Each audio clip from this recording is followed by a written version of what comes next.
Rambler. What have you been doing between Perth and now hitting few balls? Or do you stay away from Hitting heaps of balls. Nah, chilling out. Bit of Christmas, Christmas with the family. Close friend got married on Saturday as well, so and a test match luncheon on Friday with Buffer. So a couple of quiet days, as I would have done any other time. So looking forward to the next 3 or 4 days to prepare and get ready to go. How challenging is it to prepare for a Bumrah? Like, he's just so unusual compared to anyone else. Is there anything, do you have to change in your prep, or do you just rely on regular prep and just look for the cues when you get out there?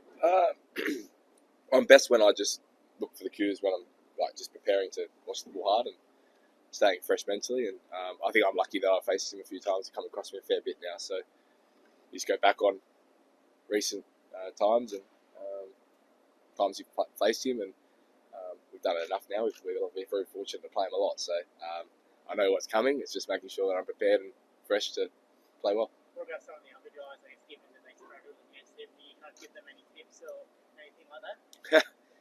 No, they're not coming to me for batting tips, that's for sure. Everyone goes about it different ways, so yeah, we're all supporting each other. So if that is the case, and we have chat over the next 3 or 4 days, but he is so unique, and that's with any of the bowlers really. Every guy picks up different cues and goes about it different ways. So again, then we got the next 3 days to hone in on that and make sure we're ready to go. Sweeney probably didn't have the start that he wanted in Perth. Do you think he'll be able to bounce back in front of home crowd at Adelaide? That's the plan. A few guys probably in that boat as well. I'd like to perform better in the first innings, so I think everyone's going to be pretty keen to go well.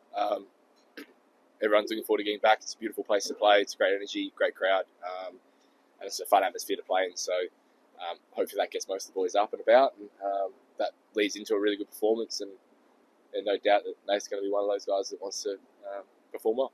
With how successful the side's been in the last couple of years, I assume pretty unfamiliar feeling going into the test. How different is the mood in camp? Well, when we left, it was all right. I feel like this team's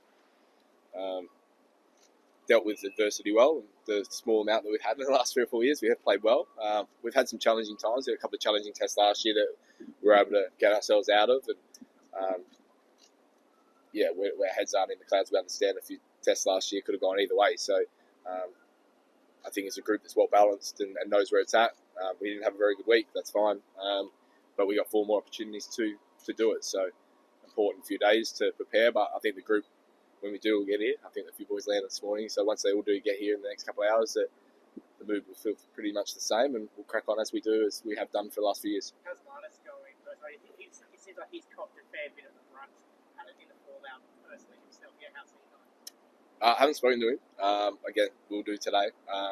Knowing Marnus, he would have cracked down. He would have worked on a few things over the last few days. It would have been hard to probably keep him out of the nets, and no doubt over the next few days we'll see him working hard again. So he's a guy that's played well over a long period of time. He'd like some more runs. So would everyone. And yeah, he's got an opportunity over the next few days to continue to do what he does to prepare and then go in the game. I just hope he goes in and fresh and eager to play well. Is there a chance we will see changes to the order and order it back? Have to ask Pat. I've been chilling the last few days, so see how Pat thinks in a couple of days' time. Any concern around Mitch in terms of soreness after that first test? Have you had a chance to have a chat with him about that? Nah, not with Mitch. Again, it's going to be a big day today. Obviously, everyone's coming in. Obviously, the next few days are going to be big. You guys will be around enough over the next 3 days to watch us train and go about things. But we'll learn that over the next few days. It's hugely important to the team. I think both all-rounders have been with Greeny as well. So that's been a huge miss. And yeah, a lot's going to, I guess, come upon Mitch, and that did last week. And he'll work through those things. There's a lot of blokes that would be sore. I didn't even know about Hoff until I read the paper. So wrong person to ask to see how blokes are going. So I didn't know about that. But yeah, blokes will be sore. Same as their dressing room. I'm sure they got a couple of blokes that will be feeling the pinch of a week, and that's going to be the case over the 5 test matches. So whether Mitch is sore or not, he won't be the first person, the last person to be sore during the series and work through some things. So we'll do that and we'll crack on. And but he's a hugely important role for the team. Now that's said and written about the first test outside of Canada. Can you just give us some insight about how you guys review that performance and how quickly you move on? You mentioned that you've batted the ball, you've come out the other side of the pass, but just some insight into how you actually. Yeah, I think different for different guys. The riding was on the wall pretty quickly in that test match that we were pushing uphill. So for me, I was reflecting in game on what could have done better, and by the time that result had come, it was 99 times out of 100 that result is going to come. So a pretty easy one as such to move on and get over and start talking about what's coming. It's probably the closer losses that hit you by a bit of surprise that takes a few days, but with the way that test was playing out, we were pretty much outplayed for most of that test. So pretty easy to realise what we did wrong, and now we get 3 or 4 days to work on them and make sure. And it's not going to be massive changes, but hopefully with a bit of energy and knowing what's on the line, and the first one out of the way, we can crack on and play well. You feel like you might have been a bit underdone, but the team from India and some guys didn't play a lot of cricket in the lead up to it? No, I don't think that. I think over the last 4 or 5 years that the prep with different guys has been very similar, so I wouldn't read into that too much. I know that a lot of people are going to draw circumstances to a lot of things, but I think if you look back in recent performances, recent series, whatnot, a lot of guys have had different times where they've had time off, they've had family, we've had births, we've had injuries, we've had all sorts of stuff, so I wouldn't dive in too much into that one. What was the vibe during your time in Perth between batters and bowlers? I guess, can that be put to bed? That can be put to bed. There's most of it dive vibe when we're winning as well. I think that's the one thing with body language and divides and all the stuff that comes out when you do a loss, that this team's been together 3 or 4 years, and when we're winning, I think it's not much too dissimilar. So, the guys get along really well. We hold high expectations for both sides, and it's a very individualised sport. So, batters want to hold our own. We know how good our bowlers have been for us in the past, and they've got us out of trouble a lot. So, as a batting group, we know that if we can get enough runs on the ball, we put ourselves in a great position. So, as a batter myself, I try and hold a lot of pride in what I do, and knowing that if I can set it up for the big boys, that they can knock it down for us. So, but definitely no divide. That's the last time India and Australia played 8-36 all out. Do you feel right now revisiting that match as a unit would lift up that confidence level within the group? And do you have any plans to revisit that match? 26, mate? Nah, I'm joking. It'd be nice. I remember that it was a quick test, so that was good. We got to enjoy all the bits of Adelaide after that test match and go to Penfolds, and it was a lovely week. So it'd be nice to do that again. I don't know if we can revisit it. Wouldn't take very long to watch it, but it is what it is. So I don't think that will happen this week. Travis, you have always been ahead of the bowlers, and whether it's WTC or what the final, even in the first test match when your batters were struggling, you made 89 and 11 also. What's your equation with the and how different is the big ball test match from the regular test match? Like I said, we play India enough that I'm going to have opportunities to score runs. So when we play the amount that we do, there's going to be some days that I play well and there'll be days that I don't. So again, I wouldn't look too much into that one. Perth pink ball test can be challenging at certain times with how people perceive it. I think it's still a game of cricket. You still got to play it in the right way. You still got to take it for what it is and not try and get too far ahead of yourself. But there can be some tricky situations and some tricky moments in the game, depending on when you may bat. But then again, it doesn't change too much. It's just now a pink ball coming down. We've got to face it the same way. You've got to react to it the same way and play the game how it comes out.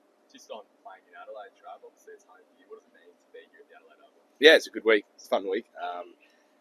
Look, I'm not going to lie. I'm looking forward to the years when I finish and I go out the back. I haven't had many of those opportunities over the last few years, so by playing. But no, it's a good week. I've done well in the past few years.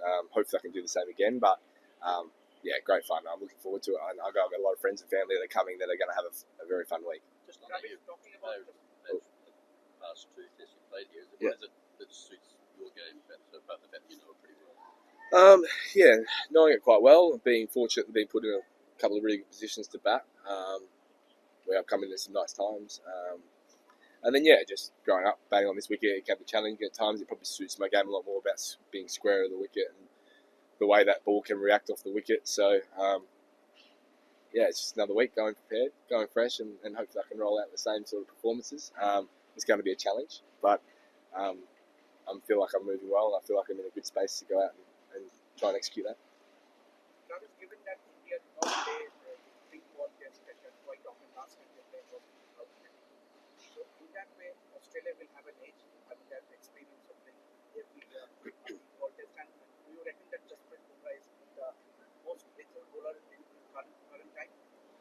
Yeah, it's been a long time since we played one though. It's been a year since we played a ping pong test, and India got another look at it last night. So everyone's well experienced enough, especially that team as well, that in your international level, I think you can get accustomed to things pretty quickly.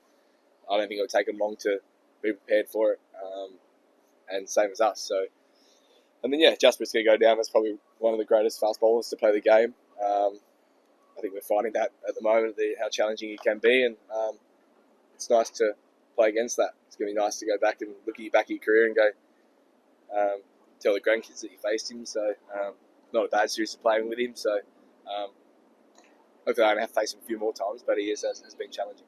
Obviously every test match is motivating, but to bounce back, is there going to be a stealing result, you think, from the team for this matchup? Well, yeah, you'd hope so.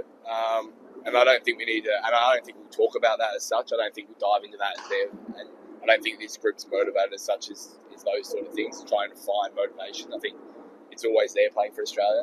We had it last week, we just weren't quite good enough.